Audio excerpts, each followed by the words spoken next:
Hello friends, today we are going to start third class of company audit, which is a part of company law. So far we have learnt section 141, subsection 1, subsection 2, subsection 4 and subsection 3 about disqualification is going to end today. 2 minutes revision I must give. Section 141(1) is about qualification of auditor. Individual is eligible to be appointed if he is a chartered accountant holding certificate of practice. Partnership firm is eligible if majority of the partners are practicing chartered accountant in India and the appointment will be made in firm's name. This is 141 subsection 1. 141 subsection 2, that in case a firm or LLP is appointed, then any partner practicing in India can act and sign on behalf of firm. 141 subsection 3, various disqualifications. Out of 9 points of disqualification, we have learned 7 points. Today we are going to complete the rest 2. They are point number 5 and 9 of your book. And 141 subsection 4 is about if auditor incurs the disqualification points after appointment, then his office shall be vacated and this shall be deemed as casual vacancy. In disqualification, 7 points. Let me revise few. First point was about body corporate but except LLP. Second point, employer officer of company.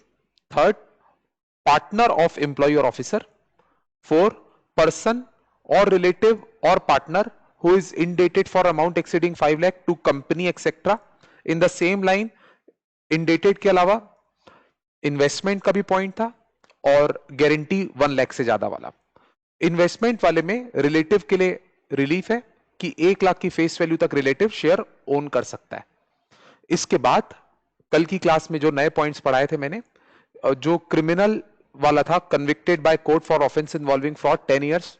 इसके अलावा if relative is a director और की managerial personnel. इसके अलावा person who is holding full time employment elsewhere और holding appointment of 20 companies.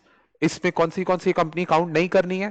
Private company whose paid up capital is less than 100 crore, फिर 1 person company, small company और dormant company. I think this much is enough. Now let us start today's class. 2 disqualifications I am going to teach. Don't see your books at all. Let me teach first, then I will show the notes. देखिए दोस्तों, सबसे पहले आपसे पूछने से शुरू करूंगा. Anybody remembers what is section 144? Think about it. Section 144 was about prohibited services which CA cannot, which auditor must not render. Prohibited services which auditor must not render. इसमें कुछ 8 सर्विसेज लिखी हुई है. ऑफ कोर्स मैंने इसको अभी तक पढ़ाया नहीं है, बट इसके बारे में मैं आपको ये बोला हूं कि अगर कोई पर्सन किसी कंपनी में, जैसे मैं एक व्यक्ति का चित्र बना रहा हूं, अगर कोई पर्सन चार्टर्ड अकाउंटेंट है तो वो जिस कंपनी में ऑडिटर बन जाता है, उसका ऑडिटर का रिश्ता बन जाता है उस कंपनी से, तो उस पर्सन को उस कंपनी में बैठे बैठे 8 सर्विसेज ये वाली नहीं देनी चाहिए. वो सिर्फ ऑडिट करे, अच्छी बात है, कुछ और सर्विस देनी है दे दे, बट ये 8 सर्विसेज नहीं देनी चाहिए. कोई बहुत अच्छा स्टूडेंट होगा ना अगर, तो मैं ये 8 सर्विस में से 1-2 सर्विस बता भी चुका हूं, किसी को याद हो अगर तो. I see my lectures, therefore I remember. वो सर्विस थी इन्वेस्टमेंट एडवाइजरी सर्विस और एक इन्वेस्टमेंट बैंकिंग भी बोला था. तो ये सब और भी कुछ सर्विसेज है जो सीए को नहीं देनी चाहिए, मतलब सॉरी, अगर आप ऑडिटर बन गए तो नहीं देनी चाहिए. तो आज जो अपनी डिस्क्वालिफिकेशन है ना, जो लास्ट डिस्क्वालिफिकेशन है पॉइंट नंबर 9, उसमें क्या लिखा है? If a person is rendering, just a second, if देखना तो सेटिंग देखना तो Rupesh. If a person is rendering if a person is rendering services mentioned in section 144, then he is disqualified. ये तो होना ही था बेटा, ये तो होना ही था। मैं आपको एक बढ़िया चीज बताता हूं, 144 सेक्शन में और अभी जो आप लोग 141(3) पढ़ रहे हैं डिस्क्वालिफिकेशन का, इसमें बहुत मामूली सा फर्क है। 144 बोलता है mister auditor must not provide 8 services. मतलब ये सेक्शन जो सीए ऑडिटर बन चुका है उसको चेतावनी दे रहा है, राइट। और 141(3) क्या बोल रहा है, ये ऑडिटर को नहीं डरा रहा है, धमका रहा है, ये एक नॉर्मल चार्टर्ड अकाउंटेंट के लिए बोल रहा है कि अगर कोई व्यक्ति कंपनी को ये सर्विसेज दे रहा है, भले ही वो ऑडिटर नहीं है पर शायद वो सीए हो, तो वो इन्वेस्टमेंट एडवाइजरी की सर्विस दे रहा होगा, तो उस केस में जो ये सर्विस दे रहा है उसको ऑडिटर मत बनाइए, उसको ऑडिटर मत बनाइए। तो 141(3) में क्या क्या है, सीए हु इज रेंडरिंग, मैं ऑडिटर नहीं बोल रहा हूं, सीए हु इज रेंडरिंग 144 वाली services can not become auditor, मतलब वो अब ऑडिटर नहीं बन पाएगा। बहुत कंफ्यूजन होने वाला है आज, पर हो सकता, आई होप अभी तक कोई कंफ्यूजन नहीं होना चाहिए। दो बातें याद रखिए, जैसे मैं अपना एग्जांपल देता हूं, मैं भाइयों एक प्रैक्टिसिंग चार्टर्ड अकाउंटेंट हूं, लविश मथानी। मैं घूमते फिरते आजू बाजू एक कंपनी में पहुंच गया सामने, जिसका नाम है मान लीजिए पिनिकल लिमिटेड प्राइवेट लिमिटेड, ये नाम है। मैं उसका कोई ऑडिटर नहीं हूं, पर मैं सीए इन प्रैक्टिस हूं।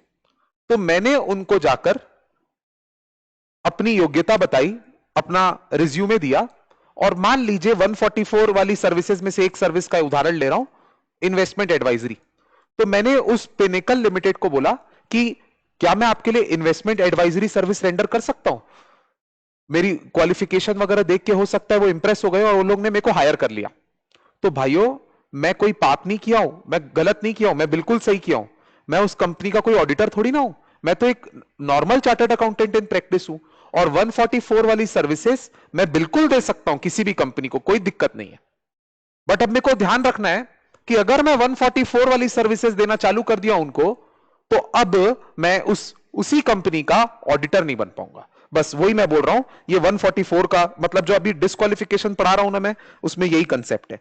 क्या बोला, मैं एक बार दोबारा बताता हूं, person who is rendering services mentioned in 144 is disqualified.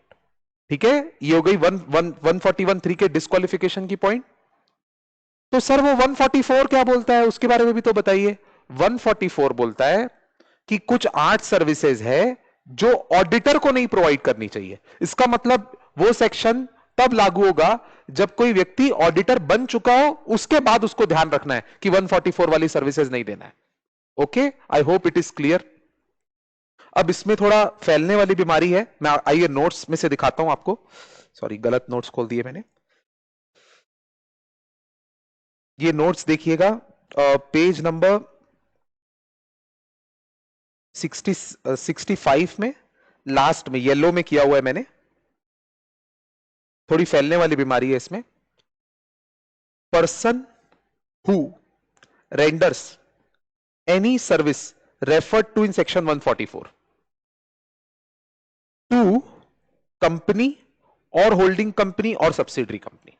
भाइयों, ये जब भी लोग 3 कंपनियां बोलते हैं ना, आप अपने दिमाग में एक व्यू बनाया कीजिए। अब जिस कंपनी में ये ऑडिटर अपॉइंट हो रहा है, उस कंपनी को और उसकी होल्डिंग को और उसकी सब्सिडरी को सेम कंपनी माना जाएगा। मतलब तीनों में से कहीं भी सर्विस दे रहा होगा, तीनों में गायब हो जाएगा वो। एकदम सिंपल तरीका है, जैसे मैं आपको कल 141(3) में भी पढ़ाया हूं ना, वो फैलने वाली बीमारी वाले 3 पॉइंट, पर्सन, हुज रिलेटिव और हुज पार्टनर, और फिर कंपनी के साथ भी बहुत बड़ा ग्रुप। इसको पढ़ने का एक ही सही तरीका है कि सीए को, उसके रिलेटिव को और उसके पार्टनर को सेम पर्सन माना जाता है, और कंपनी को और उसकी होल्डिंग सब्सिडरी को सेम पर्सन माना जाता है। ऐसा इंटरप्रेट करोगे तो बहुत आराम से आपको मतलब रिटेन रहेगा और कंफ्यूजन की गुंजाइश नहीं रहेगी। और अभी जैसे हमारी बात चल रही है कि जैसे मैं पिनिकल लिमिटेड को अगर 144 वाली सर्विसेज दे रहा हूं, क्योंकि मैं दे सकता हूं, क्योंकि मैं ऑडिटर अभी तक तो हूं नहीं उनका, तो मैं 144 वाली सर्विसेज दे रहा हूं, बिल्कुल हंस के दे रहा हूं। तो मेरे को यह लॉ बोल रहा है कि आप उस कंपनी के एवं उसकी होल्डिंग के एवं उसकी सब्सिडरी के ऑडिटर नहीं बन सकते, क्योंकि आप 144 वाली सर्विस दे रहे हो। तो सर हम लोग एक आसान कंसेप्ट बना ले, क्या क्या आसान कंसेप्ट? या तो ऑडिटर को 144 वाली सर्विस चुनना पड़ेगा, या तो ऑडिटरशिप। अगर ऑडिटरशिप चुनना है तो 144 वाली सर्विसेज से हाथ धो बैठे, और अगर 144 वाली सर्विस अगर उसने चुन ली तो वो ऑडिटर नहीं बन पाएगा। एकदम सही कंक्लूजन बनाया है आपने। ये दोनों दो नाव हैं, दोनों में सवार नहीं हो सकते, एक ही नाव में सवार होना पड़ेगा। या तो 144 वाली सर्विस दो या फिर ऑडिटर बनो। दैट्स ऑल भाइयों। प्लीज इसमें ये सब क्रॉस कर दीजिएगा। I am I have good reasons to say कि ये डायरेक्टली इनडायरेक्टली वर्ड का कोई खास महत्व नहीं है। यहां पे हमारा 9th पॉइंट आज का खत्म होता है बेटा। पहले चलिए अब एक ही पॉइंट बचता है, 5th पॉइंट, वो है पेज नंबर 64 में। इसको बताने के लिए थोड़ा टाइम लूंगा मैं, प्लीज बियर विथ मी। ये पॉइंट के ऊपर मेरी एक कमेंट है। देखने से ये पॉइंट बहुत हैवी लगता है, बट प्रैक्टिकल लाइफ में ये पॉइंट एक प्रकार से ना, इसमें एक्सेप्शन ऐसे दिए हुए हैं कि रिडंडेंट हो जाएगा। बस बस आपको पर पूरी कहानी ध्यान से सुननी है।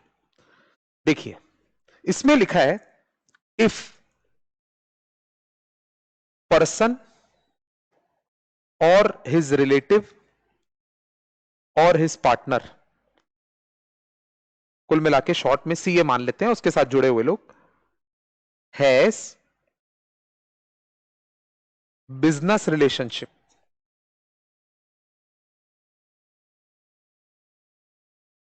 विथ, डराएंगे अब आपको, हां, विथ कंपनी और होल्डिंग कंपनी और सब्सिडरी कंपनी और सब्सिडरी ऑफ होल्डिंग कंपनी।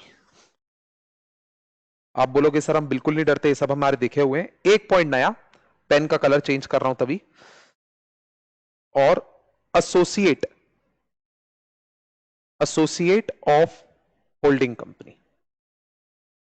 मतलब यहां पर डायग्राम ऐसा बनना चाहिए कि ये रहा सीए और ये रही सामने कंपनी, पर कंपनी के साथ साथ कौन कौन जुड़ा हुआ है?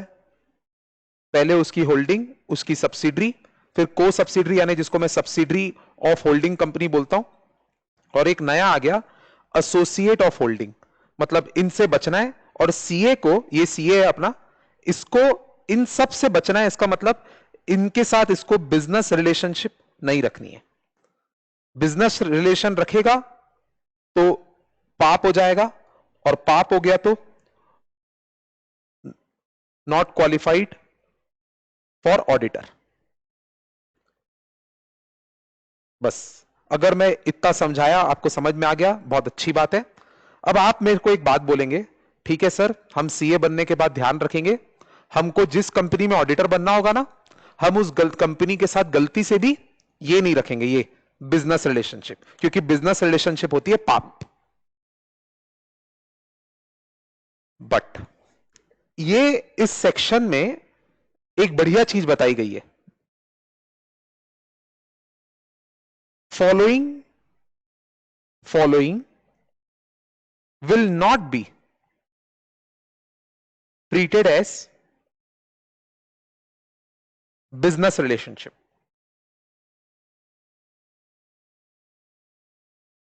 अब मैं आपको दो पॉइंट बताने वाला हूं जिसको बिजनेस रिलेशनशिप नहीं माना जाएगा। इसका मतलब क्या हुआ कि अगर आप ये वाला काम कर रहे होंगे जो मैं 1 में बताऊंगा, या जो 2 में काम कर रहे होंगे वो बता रहा हूं, जो मैं 2 में बताऊंगा वो काम अगर आप कर रहे होंगे, या जो 1 में बताने वाला हूं वो काम कर रहे होंगे, तो उसको बिजनेस रिलेशनशिप नहीं मानेंगे। और बिजनेस रिलेशनशिप नहीं मानेंगे मतलब पाप नहीं मानेंगे, और पाप नहीं मानेंगे मतलब आप क्वालिफाइड बन जाओगे, राइट? मतलब अब मैं यहां पे जो दो वर्ड यहां लिखने वाला हूं वो पॉजिटिव चीजें बताने वाला हूं कि negative? The answer is positive, क्योंकि ये काम करना बिजनेस रिलेशनशिप नहीं है, और बिजनेस रिलेशनशिप है पाप। रिपीट नहीं करूंगा, इरिटेशन होता है नहीं तो। 2 मिनट, हाँ, I am feeling quite excited. Point number 1 and 2, ये दोनों पॉइंट पढ़ाने के बाद मैं ये कंक्लूड करूंगा, देखना प्लीज, सॉरी मैं थोड़ा पहले से बता रहा हूं, जो व्यू बनेगी इन दोनों पॉइंट पढ़ने के बाद आपको लगेगा अच्छा ये तो बहुत बढ़िया एक्सेप्शन है, ऐसे तो बिजनेस रिलेशनशिप तो बचा ही नहीं, ये 2 पॉइंट के बाद तो कोई आदमी किसी के साथ बिजनेस रिलेशनशिप में नहीं आएगा। यस यस, मतलब ये 2 पॉइंट इतने अच्छे हैं कि ज्यादातर लोग इसी में कवर हो जाते हैं, इसीलिए फिर बिजनेस रिलेशनशिप बना पाना बहुत मुश्किल हो जाती है। वो 2 पॉइंट क्या बता रहा हूं, अगर अच्छा मैं एक डायग्राम बनाता हूं, business relationship is of 2 types, मतलब कोई भी रिलेशन इज ऑफ 2 टाइप्स।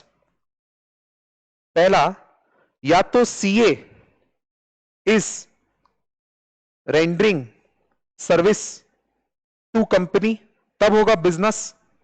भाइयों एक बात बताओ, मैं बोलूं कि मेरा और आपका बिजनेस चलता है आपस में, मेरा और आपका बिजनेस चलता है, तो कोई तीसरा आदमी सुन रहा होगा ना, उसको 2 मतलब निकल के आ रहे होंगे, वो सीधा मेरे से क्या हम लोग से क्या पूछेगा, आपसे और मेरे से, पता है मेरे से पूछेगा सर आप उस स्टूडेंट से सामान लेते हो, खरीदते हो, कि आप बेचते हो और वो खरीदता है? क्योंकि अगर हम दोनों बिजनेस में है तो उसके 2 मतलब निकलते हैं, इसका मतलब या तो मैं बायर हूं और आप सेलर हो, या फिर आप बायर हो मैं सेलर हूं। समझ रहे हो ना आप मेरी बात? तो बिजनेस रिलेशनशिप 2 लोगों के बीच में तब होता है, सीए और कंपनी के बीच में, या तो सीए कंपनी को कुछ बेच रहा होगा और पैसा कमा रहा होगा, या फिर company is selling to CA. Do you agree? तो बिजनेस रिलेशनशिप हो भी सकता है, तो इन 2 टाइप का हो सकता है। अब मैं आपको क्या पढ़ाने वाला हूं, क्या चीज बिजनेस रिलेशनशिप नहीं है। अब भाइयों एक पॉइंट इमेजिन कीजिए, सीए टू कंपनी, मतलब सीए कुछ बेच रहा है और कंपनी कुछ खरीद रही है। भाइयों एक बात बताओ, सीए बेचारा सर्विस के अलावा दे क्या सकता है? सीए पढ़ा लिखा सर्विस ही देता है। तो इन्होंने क्या लिखा है, इफ सीए इज प्रोवाइडिंग, अरे बढ़िया मजा आएगा पढ़ने में, if CA is providing services which is permitted to auditor also, एक स्मार्ट बात लिखने वाला हूं, मतलब non 144 service, non 144 service, then it is not business relationship.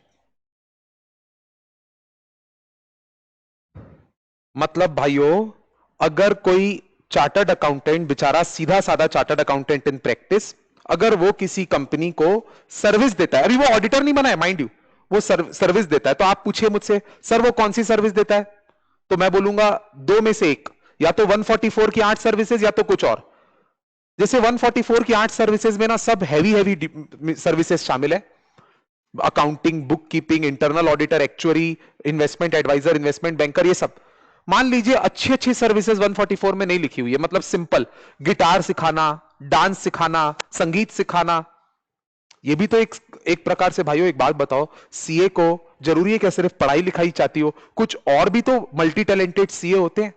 कुछ सीए लोगों को क्रिकेट खेलना आता है, कुछ सीए लोगों को सिंगिंग आती है, कुछ सीए लोगों को डांसिंग आती होगी, कुछ सीए लोगों को क्लासिकल म्यूजिक आता होगा, कुछ सीए लोगों को जुम्बा आता होगा। मैं जस्ट फॉर जोक बता रहा हूं जी, बुरा नहीं मानिएगा। अब एक बात सुनिए, अगर कोई चार्टर्ड अकाउंटेंट किसी कंपनी को जाकर उनके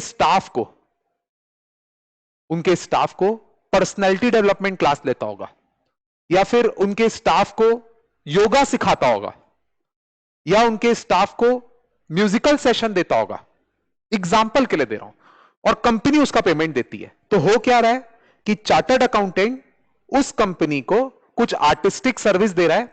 अब पता यह लगाइए कि वो आर्टिस्टिक सर्विस 144 में कवर्ड है कि नहीं, तो आंसर है, मैं बता रहा हूं ना आपको कि नहीं है।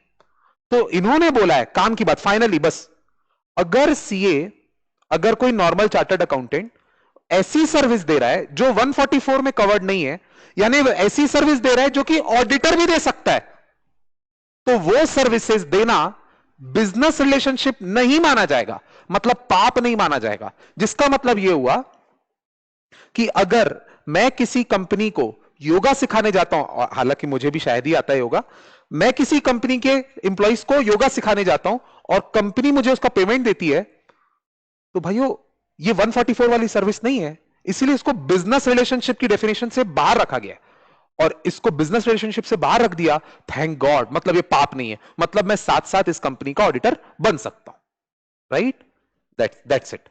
और दूसरी बात, अगर कंपनी कुछ सीए को बेच रही है, company is selling something to CA, तो कंपनी को ना थोड़ा एहतियात बरतना पड़ेगा। सुनिए इसमें क्या लिखा है, इफ कंपनी सेल्स गुड्स और services to CA at arms length price, arms length price का मतलब होता है market price, and in same terms and condition as in ordinary course of business,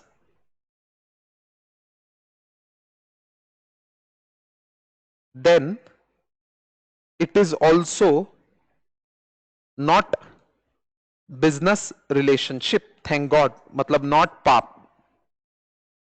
इसका मतलब यह निकला बेटा कि अगर कंपनी एम्प्लॉय सीए को कुछ बेच रही है और वो सीए को कोई स्पेशल ट्रीटमेंट नहीं दे रही, जैसे नॉर्मल कस्टमर्स के साथ करती है वही कर रही है, उतनी उधारी दे रही है जितनी दूसरों को देती है, या कैश पेमेंट लेती है तो सबसे जिससे लेती है वैसे उतना ही प्राइस लेती है जैसे लेती है, तो उस केस में वो सीए और कंपनी के बीच में बिजनेस रिलेशनशिप नहीं होगा। थैंक गॉड ये पॉइंट था, थैंक गॉड। अगर ऐसा नहीं होता ना तो बिजनेस रिलेशनशिप का असली मतलब क्या होता है मालूम? वो सबसे पहले मेरे को बताना चाहिए था। बिजनेस रिलेशनशिप का मतलब होता है commercial transaction. Wow, commercial transaction मतलब अगर कंपनी और सीए के बीच में कमर्शियल ट्रांजेक्शन है तो बिजनेस रिलेशनशिप है। पहले तो इन्होंने ऐसे बोल दिया, मतलब सीए, कंफ्यूज नहीं होना, जो सीए योगा सिखा रहा है भाई वो फ्री में तो नहीं सिखा रहा होगा, फीस तो ले रहा होगा, कमा तो रहा होगा बेचारा कुछ, तो उस हिसाब से कमर्शियल ट्रांजेक्शन होने के कारण बिजनेस रिलेशनशिप बन जाता। कंपनी सीए को, मान लीजिए कोलगेट कंपनी की बात करता हूं, और सीए जो है वो कोलगेट का टूथपेस्ट यूज करता है, तो कंपनी जो सीए के घर में कोलगेट का टूथपेस्ट पहुंचा रही है वो टूथपेस्ट पे प्रॉफिट जोड़ के बेचती होगी कि नहीं? 100% बेचती होगी, तो वो भी कमर्शियल ट्रांजेक्शन है, वो भी बिजनेस रिलेशनशिप बन जाता।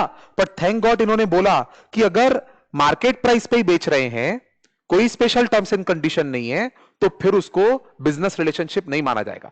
तभी मैं बोल रहा हूं थैंक गॉड ये पॉइंट आ गया, नहीं तो सीए इन प्रैक्टिस जिस जिस कंपनी का सामान खरीद रहे होते, उसके सामान को यूज कर रहे होते, तो फिर तो उसके ऑडिटर ही नहीं बन पाते। मतलब चार्टर्ड अकाउंटेंट से पहले ये पूछना पड़ता कि तुम अगर एयर इंडिया से ट्रेवल करते हो या किंगफिशर से ट्रेवल करते हो या जेट एयरवेज या इंडिगो से ट्रेवल करते हो तो उस एयरलाइन कंपनी के तुम ऑडिटर नहीं बन सकते। अगर तुम टाइटन की घड़ी पहनते हो तो टाइटन का ऑडिटर नहीं बन सकते। अगर तुम अपने घर में वोल्टास की एसी लगाते हो तो उसके ऑडिटर नहीं बन सकते।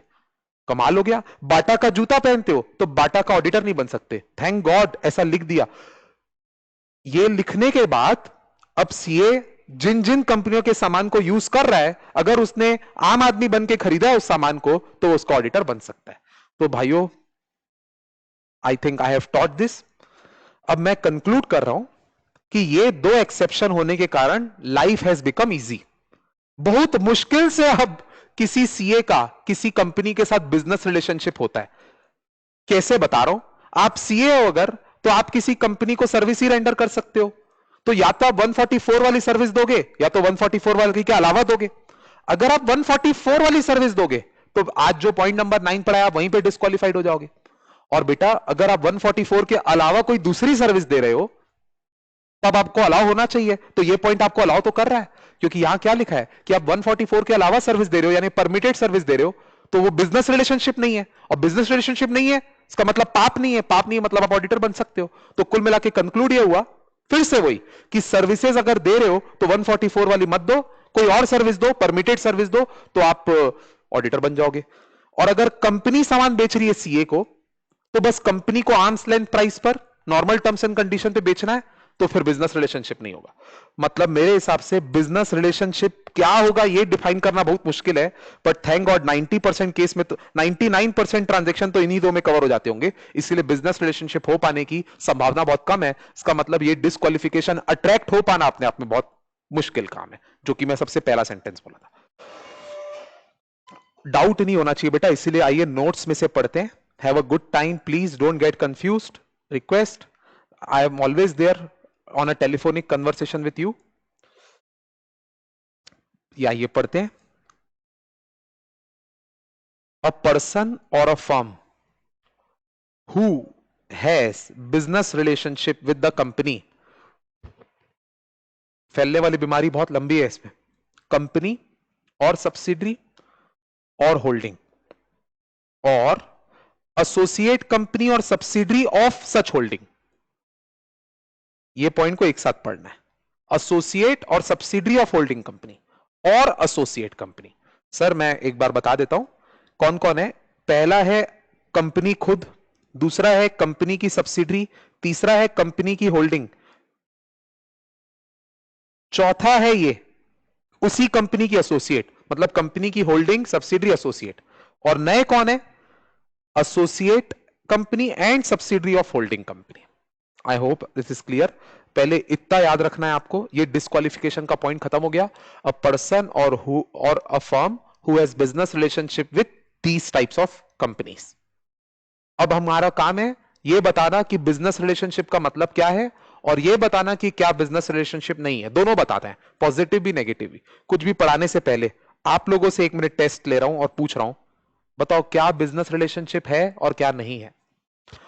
सर आपका आंसर होना चाहिए कमर्शियल ट्रांजेक्शन बिजनेस रिलेशनशिप है, बस 1 लाइन का आंसर। और 2 टाइप के ट्रांजेक्शन बिजनेस रिलेशनशिप नहीं है, बस शॉर्ट में भी इतना ही बताओ। आइए पढ़ते हैं। The term business relationship shall be construed as transaction entered for commercial purpose। ऐसा बोल के तो इन्होंने पूरी दुनिया को बिजनेस रिलेशनशिप में लाने की कोशिश कर दी, क्योंकि दुनिया में हर ट्रांजैक्शन कमर्शियल नेचर का ही होता है। बट थैंक गॉड ये 2 पॉइंट नीचे ए और बी और बता दिए, उसके कारण बहुत सारे कमर्शियल ट्रांजैक्शन गायब। एक्सेप्ट, ये रहा एक्सेप्ट, मतलब ये 2 चीजें बिजनेस रिलेशनशिप नहीं है। जितना बोलूंगा उतना अंडरलाइन करना।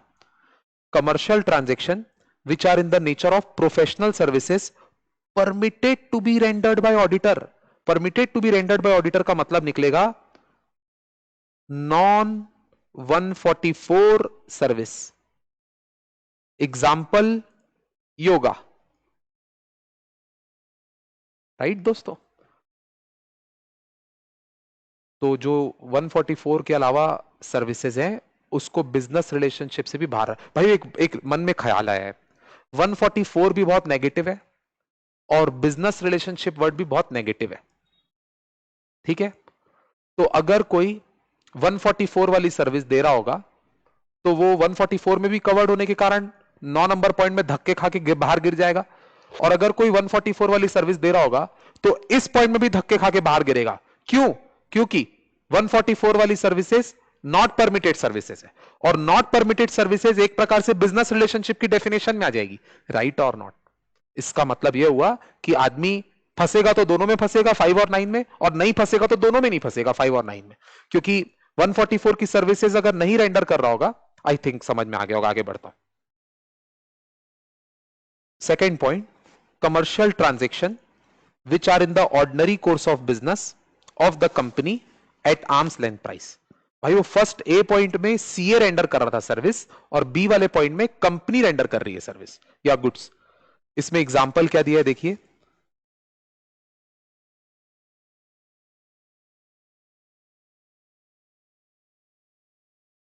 in the ordinary course of business by companies engaged in telecom, airline, hospital, hotel और similar business। तो ये सिमिलर बिजनेस लिख के भी बहुत सारी कंपनियों कवर कर दिया। तो ये जो डेली लाइवलीहुड में काम आती है ना सर्विसेज, वो जैसे मैं एक ऐसे हॉस्पिटल लिखा है तो मेरे को ख्याल आ रहा है, अगर ये पॉइंट नहीं होता ना तो जोक हो जाती जी दुनिया में। एक ऑडिटर मान लीजिए अपोलो हॉस्पिटल कंपनी का ऑडिटर है, एक सीए अपोलो हॉस्पिटल का ऑडिटर है, और उसके घर के सामने ही अपोलो हॉस्पिटल है। अब उस सीए को बेचारे को कभी हार्ट अटैक आ गया, एक्सीडेंट हो गया, तो उसको बोलेंगे चलो अपोलो हॉस्पिटल ले चलते हैं। वो बोलेगा नहीं नहीं नहीं नहीं, अपोलो हॉस्पिटल नहीं, कहीं और लेके चलो, क्योंकि यहां भर्ती करोगे तो मैं ऑडिटरशिप से निकल जाऊंगा। ये कोई बात हुई भाइयों? अच्छा हुआ ये इस पॉइंट बना दिया, इसीलिए अब आप हॉस्पिटल वगैरह में जाके जो इलाज जहां चाहे करा सकते हो, भले ही आप उसके ऑडिटर हो तो भी। चलो सर आगे बढ़ते हैं। यहां पे हमारा डिस्क्वालिफिकेशन के सारे पॉइंट खत्म होते हैं सर। अब अपन 141 से पूरा का पूरा बाहर आ सकते हैं। कुछ और पढ़ाता हूं आपको, शुरू करते हैं। कितने मिनट हेलो। अब दोस्तों, इतनी चर्चा हुई है ना 141 में, बार बार आज की क्लास में 144 सेक्शन का बहुत बार जिक्र हुआ, तो इस बार ना आप लोग की बैच पे 144 सेक्शन को अब बीच पढ़ा देता हूं। वैसे मैं बहुत लेट पढ़ाया करता था, बट अभी मामला एकदम तूल पकड़ा हुआ है, तो सबको लग रहा होगा कि वो 144 की आर्ट सर्विसेज है कौन सी।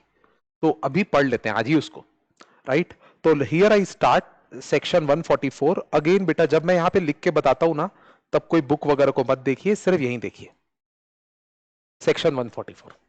मैं आपसे एक सिंपल क्वेश्चन पूछूं, अभी प्रूफ हो जाएगा कि आपको मेरी क्लास समझ में आ रही है कि नहीं। और मेरे को लगता है आप गलत जवाब दोगे, तभी मैं पूछ रहा हूं। मेरा सवाल है कि अगर कोई चार्टर्ड अकाउंटेंट किसी कंपनी में ऑडिटर अपॉइंट हो जाता है, तो ऑडिटर होने के साथ साथ वो चार्टर्ड अकाउंटेंट उस कंपनी को और कोई सर्विस रेंडर कर सकता है कि नहीं कर सकता। The answer is, I hope आप सही बोल रहे होंगे, द आंसर इज सर, वो चार्टर्ड अकाउंटेंट ऑडिटर होने के साथ साथ सर्विसेज, दूसरी सर्विस रेंडर कर भी सकता है, परंतु 144 वाली सर्विसेज रेंडर नहीं कर सकता, right. This is the concept. So what I want to say, an auditor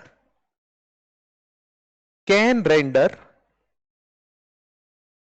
other services, other का मतलब ऑडिट को छोड़ के, other services to the company, to the company, कौन सी कंपनी, जिसमें वो ऑडिटर है, to the company, the auditor can render such other services to the company as may be approved by board, as may be approved by BOD। तो एक छोटी सी formality है कि अगर ऑडिटर को ऑडिटर रहने के साथ साथ कोई और अदर सर्विसेज देने का मन है, तो फिर बोर्ड का अप्रूवल की जरूरत है। और जिन कंपनियों में ऑडिट कमिटी होती है, ऑडिट कमिटी मतलब समझ लो बोर्ड का भी एक स्पेशलाइज्ड रूप, कुछ डायरेक्टर्स की कमिटी होती है, उसको ऑडिट कमिटी बोलते हैं। भाइयों, आपको अभी तक ऑडिट कमिटी के बारे में कुछ नहीं पता है अगर, तो मैं 2 मिनट बता देता हूं। ऑडिट कमिटी में कंपनी के डायरेक्टर्स ही होते हैं, इसमें ऑडिटर नहीं होता। जो कंपनी के बोर्ड ऑफ डायरेक्टर्स का समूह होता है ना 10 लोगों का, उसमें से 4 लोग को उठा के एक कमिटी बना दी जाती है, एक मतलब एक ग्रुप बना दिया जाता है, उसको ऑडिट कमिटी बोलते हैं। वो ऑडिट कमिटी क्या करती है, क्या उसके फंक्शन है, क्या उसका कंपोजिशन है, ये सब सेक्शन 177 में लिखा है। बट अभी सही समय नहीं है वो सब बताने का, कल है उसका सही समय, कल जरूर बताऊंगा। तो जिन कंपनियों में ऑडिट कमिटी होती है, उस कंपनियों में अप्रूवल ऑडिट कमिटी से लेना है, और छोटी मोटी कंपनियों में ऑडिट कमिटी नहीं होती है, तो वहां पे बोर्ड ऑफ डायरेक्टर से अप्रूवल लेना है, क्योंकि बोर्ड ऑफ डायरेक्टर तो सब कंपनियों में होते हैं। तो auditor can render such other services, such मतलब कौन सी, as may be approved by the board. तो जो बोर्ड अप्रूव करेगा वो वाली सर्विसेज वो दे सकता है। इसको पढ़ते समय आप अपने माइंड में योगा, म्यूजिक, डांस, ये सब सर्विसेज ध्यान में रखिए तो ठीक रहेगा। बट अगर ये 144 यहीं पे खत्म हो जाता ना, तो फिर तो ये सेक्शन इतना फेमस ही नहीं होता जितना इसको होना है। तो इन्होंने लिखा है कि ऑडिटर अदर सर्विसेज जरूर दे सकता है बोर्ड द्वारा approved, but except following services. Except following services मतलब अब चालू हो रहा है वो सिलसिला नेगेटिव सर्विसेज का, जो ऑडिटर नहीं दे सकता, और यही हमको याद करना है। अब मैं वो 8 सर्विसेज का नाम लिखते जा रहा हूं और उसका मतलब भी बताऊंगा। बट मेरे दोस्तों, मैं जितनी बैचेस आज तक पढ़ाया हूं ना, उसकी हर बैच के स्टूडेंट एक गलती करते हैं। जब भी उनको बोलो ना कि 144 बताओ बेटा, तो सीधा पटर पटर 8 सर्विसेज बोलना चालू कर देते हैं, और मुझे पहुंचता है बहुत दुख।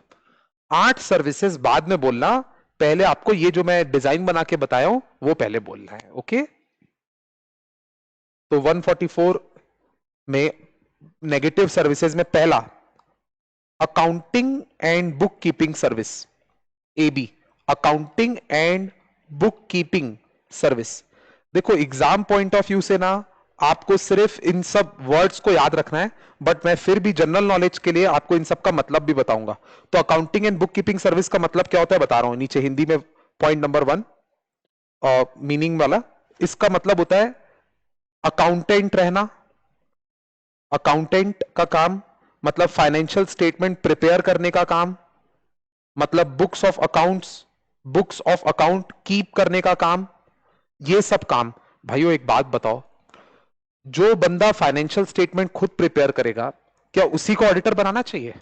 It will be a joke, मतलब डूब मरने वाली बात होगी। इसीलिए जो पर्सन कंपनी में अकाउंटिंग और बुक कीपिंग का काम कर रहा होगा वो ऑडिटर नहीं रहना चाहिए। भाइयों सुनिए, सीए लोग, आप लोग जैसे सीए बनोगे ना, आप और आपके फ्रेंड, जो भी आपके क्लोज फ्रेंड है उसको 2 मिनट के लिए दिमाग में इमेजिन कर लीजिए। आप और आपका फ्रेंड जिस दिन सीए बनेगा ना, उस दिन फिल्मी कहानी के अनुसार दोनों का रास्ता अलग हो जाएगा। एक बंदा जाएगा किसी कंपनी में जॉब करने के लिए और एक बंदा अपने रायपुर में ऑफिस खोलेगा या अपने होम टाउन में ऑफिस खोलेगा। जो ऑफिस खोलेगा वो ऑडिटर बनने के लिए क्वालिफाइड होगा, और जो दोस्त किसी कंपनी में काम करने चला गया होगा वो दोस्त उस कंपनी का अकाउंटेंट बनेगा। तो वो जो कंपनी में काम करने वाला सीए है ना, वो उस कंपनी का अकाउंटेंट और बुक कीपर है। उसको उस कंपनी ने नौकरी पे रखा है, नौकरी पे, ऑडिटर नहीं बनाया अपना, नौकरी पे रखा है कि तुम हमारा अकाउंट्स और बुक्स और फाइनेंशियल स्टेटमेंट अच्छे से प्रिपेयर किया करो अकाउंटिंग स्टैंडर्ड्स के हिसाब से। तो वो वाला दोस्त ये काम कर रहा होगा, और जो उसका दोस्त था जो अपनी ऑफिस खोला था, वो एक दिन उसी कंपनी में ऑडिटर अपॉइंट होगा। तो ये दोनों दोस्त मिलेंगे। तो एक दोस्त जो अकाउंटेंट है उसके काम को ये दूसरा दोस्त चेक कर रहा होगा। कितना ब्लंडर होता अगर ये वाला प्रैक्टिसिंग सीए किसी कंपनी का अकाउंटेंट होता और उसी कंपनी का वो ऑडिटर भी बन जाता। तो ये गलत काम है। इन शॉर्ट, जो व्यक्ति कंपनी में ऑडिटर अपॉइंट हुए हैं उन लोग को अकाउंटिंग और बुक कीपिंग नहीं करना चाहिए, यानी कंपनी का हिसाब किताब तैयार करने का असाइनमेंट नहीं लेना चाहिए। मैं एक लास्ट क्लेरिफिकेशन दे देता हूं, सीए लोग, प्रैक्टिसिंग सीए लोग भी कई कंपनियों के अकाउंटेंट बनते हैं, बिल्कुल उसमें कोई शर्माने की बात नहीं है। सीए लोग, प्रैक्टिसिंग सीए लोग कई कंपनियों के बुक्स और अकाउंट्स को मेंटेन करने का काम करते हैं, गर्व से करते हैं, बट वो उस कंपनी के ऑडिटर नहीं बनते। फिर बेटा ऑडिटर नहीं बनेंगे, because maker and checker can't be the same person. I hope समझ में आ गया होगा। दूसरा पॉइंट पढ़ा रहा हूं, ये थोड़ा सिमिलर है। Design and implementation of financial information system. Design and implementation of financial information system. Sir ये पॉइंट का क्या मतलब है? इस पॉइंट का मतलब है कि कुछ कंपनियों को ना अकाउंटिंग सॉफ्टवेयर चाहिए होते हैं, अकाउंटिंग सॉफ्टवेयर पर्सनलाइज्ड। जैसे एक एग्जांपल दे रहा हूं, जैसे रेलवे को अपना अकाउंटिंग सॉफ्टवेयर अलग से आप देखते होंगे, अलग टाइप का कंप्यूटर होता है उनका, जैसे रेलवे के पास होता है। जैसे कभी कभी आप देखोगे आजकल तो मेडिकल शॉप वालों के पास भी अपना सॉफ्टवेयर होता है, आप देखे होंगे, जिसमें इन्वेंट्री वगैरह रहती है। जैसे आप आजकल भाइयों, टेलर जो होता है जो कपड़े सीलता है भाइयों, उसका भी आप देखे होंगे। आप जाओ अपना नाप देने के लिए, वो बोलेगा अपना नाम बताओ भैया। आप अपना नाम बताओगे, 2 साल पहले पैंट सिलवाए होंगे ना, तो आपको पूरी अपनी नाप बता देगा। इसका मतलब वो बंदे ने सॉफ्टवेयर मेंटेन करके रखा हुआ है। तो मेरे बोलने का क्या मतलब है, आजकल हर बिजनेसमैन अपने बिजनेस को स्मूथ रखने के लिए अपना अकाउंटिंग सॉफ्टवेयर अपने बिजनेस रिक्वायरमेंट के अनुसार खुद बनवाता है। और भाइयों आप सीए लोग आईटी काय को पढ़ते हो? काय को पढ़ते हो आईटी आप लोग? आलोक सर से और सीए फाइनल में भी पढ़ोगे। तो आईटी इसलिए पढ़ते हो ताकि आप लोग भी अकाउंटिंग सॉफ्टवेयर वगैरह या सॉफ्टवेयर के जानकार बनो।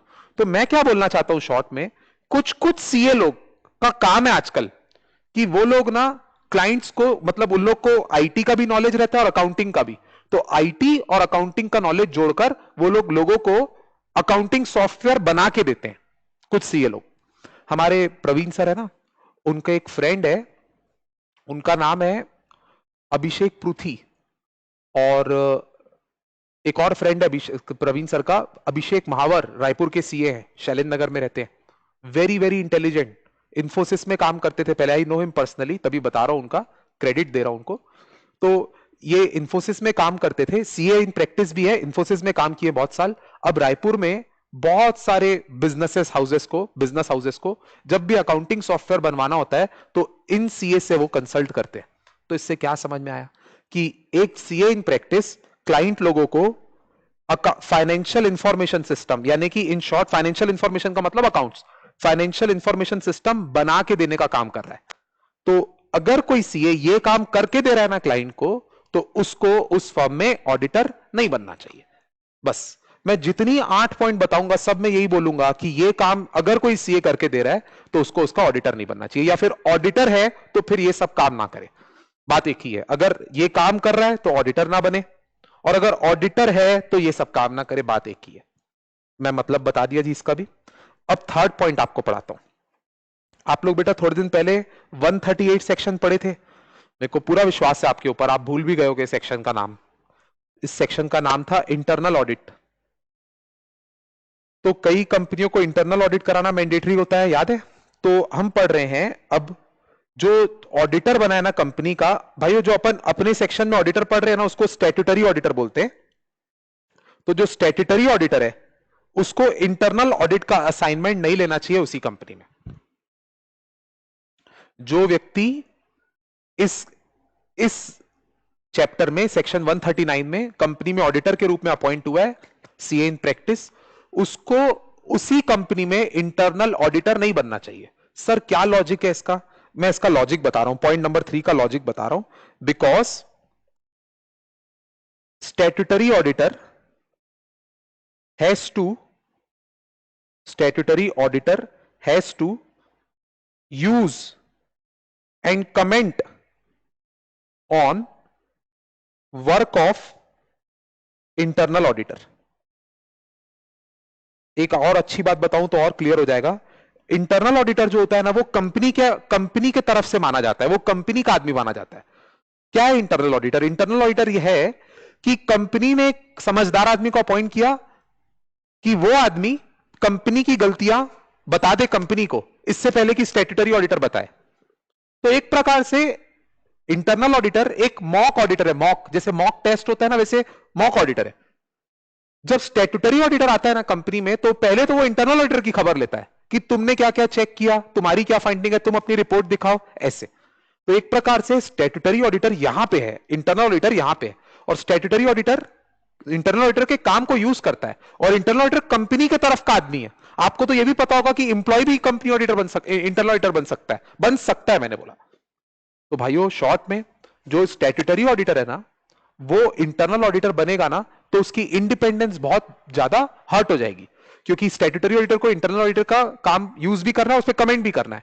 कल को अलाउड होता तो ये तो अगर यही सेम आदमी इस कंपनी का इंटरनल ऑडिटर होता तो वो तो कंपनी में कोई गलती नहीं बताता, रिपोर्ट ही नहीं करता शेयर होल्डर को, क्योंकि इंटरनल ऑडिटर होने के नाते कंपनियों की गलतियां दूर करना उसका खुद का भी काम था। तो due to maintaining independence the internal auditor should not become statutory auditor, the statutory auditor should not become internal auditor। ये लॉजिक्स आपको एग्जाम के लिए नहीं रख रहे हैं, ऐसे ही बता रहा हूं। फोर्थ पॉइंट, भाइयों आप लोग में से किसी को ये सर्विस का नाम पता है? Actuary service, actuary course. जब भी हर बैच में पढ़ाता हूं ना मैं, तो मेरे को इसके संबंध में जो मेरी खुद की मेमोरी होती है ना वो जरूर बताता हूं। मैं जब आर्टिकलशिप शुरू किया था ना बेटा एक फर्म में जहां पे अभी मैं पार्टनर हूं, वहां पे हमारे सर जो हैं उनकी वाइफ भी आती थी, और वो वाइफ जो थी ना बेटा वो सीए नहीं थी। तो मैं मन ही मन बहुत दिन सोचता था कि ये सीए नहीं है मैडम तो ये ऑफिस में बोर नहीं हो जाती होगी, इनको तो ज्यादा समझ नहीं आता होगा। तब मेरे को खुद ज्यादा नहीं समझ में आता था तो मैं उनको भी ऐसे सोचता था। तो थोड़े दिन बाद जब फैमिलियर हुए एक दूसरे से, तब मैं मैडम से पूछा, मैडम आप यहाँ पे ऑफिस में पढ़ते हो बहुत, क्या पढ़ते हो आप? तो मैं देख रहा था मैडम के पास ज्योग्राफी की बुक, साइंस की बुक, फिजिक्स की बुक, केमिस्ट्री की बुक, और बहुत सारी लेटेस्ट मैगजीन्स, ये सब टाइप की किताबें थी जो मतलब यूपीएससी के लिए पढ़ना पड़ता है, ऐसी टाइप की किताबें। लाइक कौन सा कोर्स है?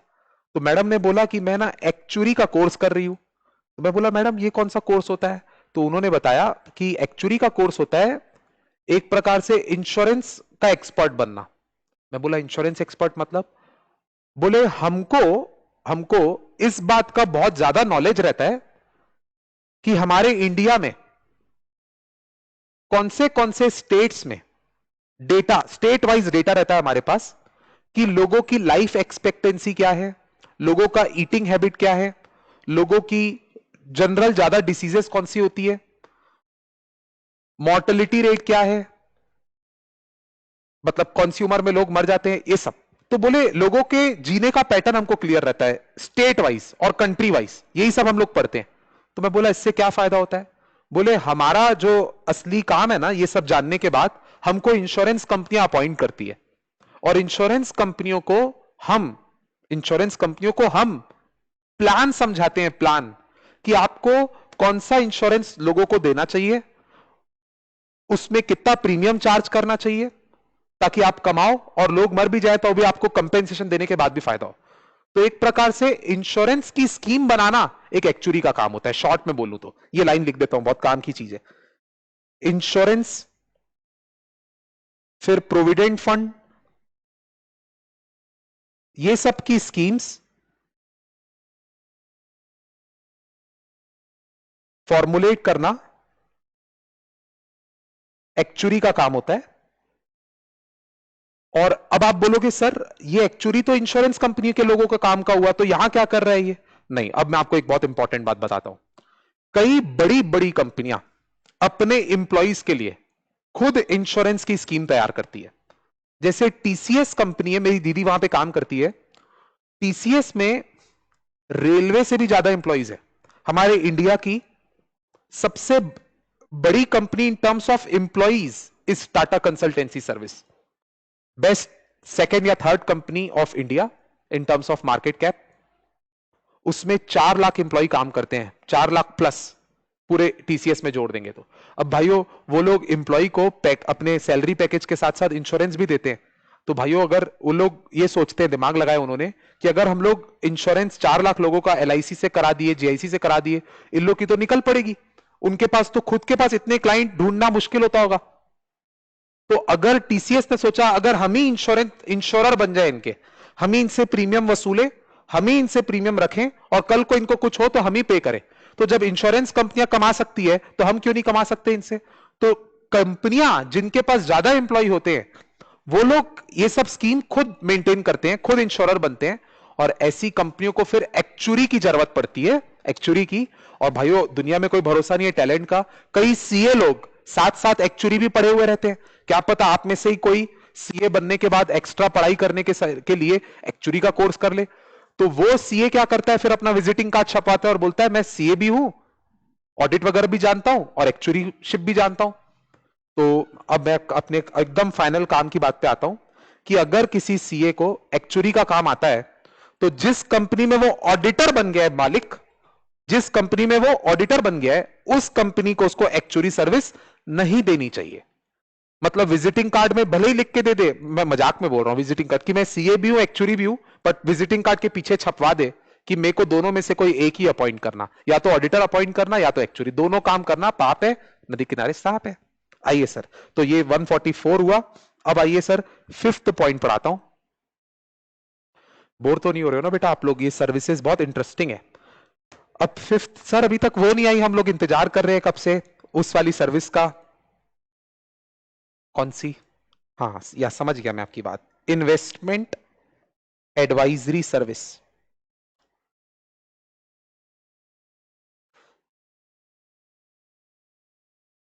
इसका मतलब क्या होता होगा? इसका मतलब होता है, मैं यहां पे लिख के बता रहा हूं, some CA, some chartered accountant are expert in capital markets, stock markets. Example Rakesh Jhunjhunwala. दूसरा एग्जाम्पल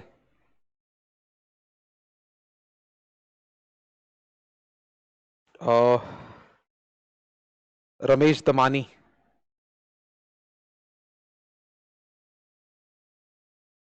तीसरा एग्जाम्पल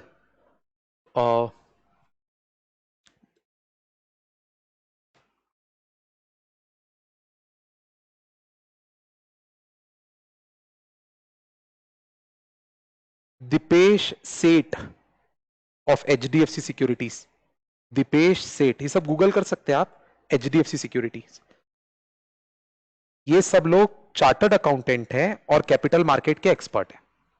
ये सब लोगों के पास हजारों की तादाद में बहुत रिच इन्वेस्टर्स क्लाइंट के रूप में है, क्लाइंट। और ये सीए लोग इन सब रिच इन्वेस्टर्स का पैसा लेकर उनका पोर्टफोलियो संभालते हैं या उनको एडवाइस देते हैं कि आपको ये शेयर परचेज करना चाहिए और इसको इतने समय तक रखना चाहिए, और जब बेचना होता है वो भी बताते हैं कि आपको कब बेचना चाहिए। तो काम की बात क्या है कि कुछ सीए लोग इन्वेस्टमेंट एक्सपर्ट होते हैं, सेबी रजिस्टर्ड होकर वो इन्वेस्टमेंट एडवाइस भी देते हैं, तो हम उनकी बहुत रिस्पेक्ट करते हैं। बट हमको सिर्फ ये पढ़ना है भाई कि जिस कंपनी के आप ऑडिटर बन गए हैं, आप उस कंपनी को इन्वेस्टमेंट एडवाइजरी की सर्विस मत दीजिए। बस सब में वही पॉइंट बोलूंगा। बाकी आपको पूरी दुनिया में जितनी इंडिया की कंपनी है सबको इन्वेस्टमेंट एडवाइस सर्विस दो, कोई दिक्कत नहीं है, पर जहां ऑडिटर बन गए वहां पे ये सर्विस मत देना। अब एक और सर्विस बता रहा हूं, बस भाइयों तीन और। इन्वेस्टमेंट बैंकिंग सर्विस, समझाने के लिए बस यही है आखिरी, इन्वेस्टमेंट बैंकिंग सर्विस। सर इसका इसका क्या मतलब है? इस सर्विस का नाम है, इस सर्विस का मतलब होता है, देखो बेटा, ये इन्वेस्टमेंट एडवाइजरी जो होती है ना, इन्वेस्टमेंट एडवाइजरी में सिर्फ एडवाइस देते हैं, advice given. But investment banking में ना कुछ ज्यादा ही जिम्मेदारी लेते हैं। इन्वेस्टमेंट बैंकिंग में client gives his money to CA, मतलब पैसा हैंडओवर हो जाता है, फिर CA manages the fund and gives return to client. बस इतना ही फर्क है। इन्वेस्टमेंट एडवाइजरी और इन्वेस्टमेंट बैंकिंग में बस एक कदम का फर्क है, ऐसे आप अभी मान के चल सकते हैं। एग्जाम में आपको सिर्फ इतना ही लिखना है। अब मैं क्या लाइन बोलूंगा बताओ, गेस करो। अगर आप बहुत अच्छे स्टूडेंट हो तो आप बोलोगे सर सीए लोग इन्वेस्टमेंट बैंकिंग सर्विस कर सकते हैं, बहुत अच्छी सर्विस है, करना भी चाहिए, हम भी तभी एफएम पढ़ाई कर रहे हैं हम लोग। बट सर हम जिस कंपनी में ऑडिटर बनेंगे ना, उस कंपनी को हम इन्वेस्टमेंट बैंकिंग की सर्विस नहीं देंगे। और अगर हम लोग किसी कंपनी को इन्वेस्टमेंट बैंकिंग की सर्विस दे रहे होंगे तो ये 144 की सर्विस है, इस कारण से हम लोग उस कंपनी में ऑडिटर बनने के लिए डिस्क्वालिफाइड हो जाएंगे due two point number 9। Okay या। अब भाइयों दो वर्ड मैंने इस्तेमाल किए, फाइनेंशियल एफएम पढ़ते हैं तो एक वर्ड फाइनेंशियल मैनेजमेंट, फाइनेंशियल, तो मैं बता रहा था आखिरी की दो सर्विसेज का नाम फाइनेंशियल और मैनेजमेंट वर्ड से बनता है। इसको थोड़ा याद करने के मकसद से पढ़िए, इसके ऊपर कभी क्वेश्चन नहीं बना है। एक सर्विस है उसका नाम आज तक कंपनीज एक्ट में डिफाइंड नहीं है, सर्विस का नाम है rendering outsourced financial services.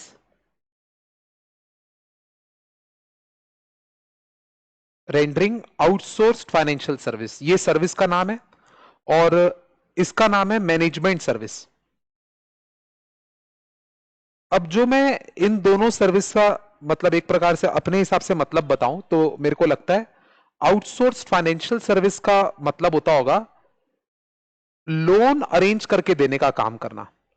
Loan arranging मतलब finance arranging, finance from banks and financial institution, ये सब दिलवाने का काम। ये भी लोग, ये काम भी सीए लोग ही करते हैं, पर ऑडिटर को नहीं करना चाहिए। कितना गहरा लाइन है ये, सीए लोग करते हैं ये काम पर ऑडिटर को नहीं करना चाहिए, किसी कंपनी जिसका वो ऑडिटर है। तो ये हो गया, क्योंकि ना इसमें ना कंपनी की बहुत तारीफ करनी पड़ती है कि सब अच्छा है, लोन दे दो वगैरह, मतलब कंपनी का हम लोग को एक प्रकार से रिप्रेजेंटेटिव और कंपनी को बहुत बढ़ा चढ़ा के दिखाना पड़ता है, जबकि ऑडिटर बहुत रियलिस्टिक बंदा होता है। और मैनेजमेंट सर्विस का मतलब होता है to help management of company. जैसे example, interview interview on behalf of company. कई बार क्या होता है पता है, कई कंपनियां अपने एम्प्लॉइज का इंटरव्यू लेने के लिए एक्सपर्ट को बुलाती है, और वो एक्सपर्ट सीए होता है। जैसे मैं एक दो सीए को जानता हूं, एसपी तुलसियान नाम का एक सीए बॉम्बे में, वो वो जो सीए है ना, वो कम से कम 40 साल से शुगर इंडस्ट्रीज का ऑडिटर है, शुगर कंपनियों का। और इस कारण से ना शुगर कंपनीज के बिजनेस को वो बहुत अच्छे से समझता है, क्या रॉ मटेरियल है, और कब अच्छी फसल होगी, कैसे प्रोसेसिंग करनी चाहिए, कौन से मार्केट में बेचना चाहिए वगैरह, बहुत अच्छी अच्छी टेक्निक उसको पता है। तो कई शुगर कंपनियां तुलसियान को बुलाती है और कहती है कि आप हमारे एम्प्लॉय का इंटरव्यू लो ना, जो आपको अच्छा लगता है, टेक्निकली साउंड लगता है, उसको ऑडिटर बनाओ। तो वो क्या बोलता है तुलसियान, ठीक है मैं आऊंगा इंटरव्यू लेने के लिए, पर मेरे पर आवर के चार्जेस है 5,000 रुपीज। तो अगर मैं ये इंटरव्यू वगैरह लेने में 4 घंटे खर्च कर दिया तो मुझे 20,000 रुपए दे दीजिएगा। ऐसी सर्विसेज का पेमेंट जो सीए लोग लेते हैं उसको मैनेजमेंट सर्विसेज बोलते हैं। मैनेजमेंट सर्विसेज भाइयों, फिर से मेरी लाइन गैस कर लीजिए।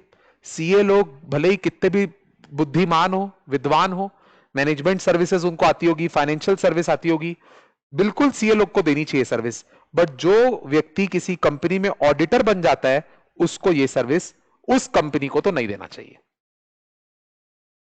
रेंडरिंग आउटसोर्स्ड फाइनेंशियल सर्विस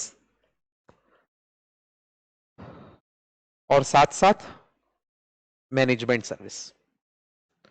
मान जाऊंगा अगर आपको ये पॉइंट्स याद हो गए तो। ये देखो 8 के 8 पॉइंट का दर्शन दिखा रहा हूं आपको मैं इस वक्त।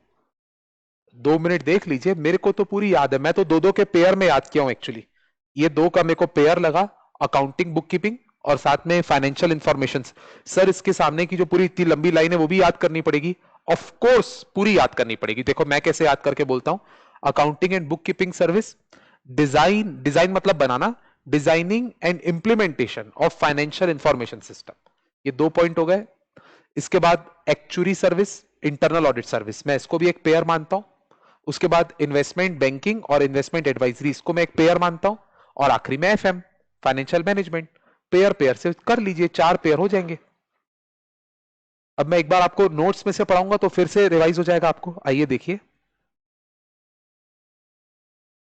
हाँ कितनी फ्रेश बुक है देखिए। अब आप पेज नंबर 71 में आइएगा, पूरी बुक को खराब करेंगे अभी अपन। बताइए भाइयों 144 सेक्शन किस बारे में है? मैं बोला था ऑडिटर कंपनी को अदर सर्विसेज दे सकता है जो कि बोर्ड ऑफ डायरेक्टर या ऑडिट कमिटी के द्वारा अप्रूव्ड हो, बट किसी भी हाल में उसको ये 8 सर्विसेज नहीं देनी चाहिए। An auditor appointed under this act shall provide to the company only such other services as are approved by board of director or audit committee, but such services shall not include any of the following services। बस। अब आइए, ये following services क्या क्या है? Accounting and book keeping service, ये number 1। Number 2 मैं इसको करूंगा, design and implementation of financial information system. Number 3 internal audit. Number 4 actuarial services. Number 5 investment advisory. Number 6 investment banking. 7 rendering of outsource financial service. और 8 management service. और 9th other as may prescribe but no prescribe. तो बढ़िया, इसके बाद एक diagram भी बना दिया गया है, उससे आपको ये 8 सर्विस याद हो जाएगी। मैं एक चीज बस रिवाइज कराऊंगा before I and the class. 140 आज 141 सबसेक्शन 3 में जब मैं डिस्क्वालिफिकेशन पढ़ा रहा था तो केवल 2 ही डिस्क्वालिफिकेशन पढ़ा है, 5 और 9। उस 9th वाले में इस पॉइंट का जिक्र आया था कि जो पर्सन 144 की सर्विस दे रहा होगा वो डिस्क्वालिफाइड है। तो उसमें याद कीजिएगा कि जो सीए कंपनी को या उसकी होल्डिंग को या उसकी सब्सिडरी को, तीनों में से किसी को भी दे रहा होगा ना ये सर्विस, तो वो तीनों में डिस्क्वालिफाइड हो जाएगा। तो बस वो याद कराना था मुझे आपको। अब भाइयों जो आज जो पढ़ाया उससे कुछ क्वेश्चन अगर बन सकते होंगे तो वो करवाता हूं। आइए, ये पेज नंबर 77 में आइएगा, एमसीक्यूज का एक क्वेश्चन देखते हैं। आइए एमसीक्यू में 5th वाला क्वेश्चन करा रहा हूं। Which of the following is a prohibited services to be rendered by the auditor? Design and implementation of financial information system, yes. Making report to the members of the company on accounts examined by him, no. भाइयों ये तो auditor का काम है, this is allowed. हाँ यही तो main है, यही तो ऑडिट कहलाता है, this is audit. Compliance with accounting auditing standard, ये भी ऑडिटर की ड्यूटी है, अलाउड। और reporting of fraud against the company, ये भी ड्यूटी ऑफ ऑडिटर है बेटा। तो ये तीनों तो ऑडिटर के फर्ज है बकायदा। This all three are duties of auditor. तो प्रोहिबिटेड पहला वाला है बस, वेरी इजी क्वेश्चन। और मैं एक बार देख लेता हूं, आपको आज कुछ सिखा सकता हूं क्या मैं आज के पढ़ाए हुए के बेसिस पे?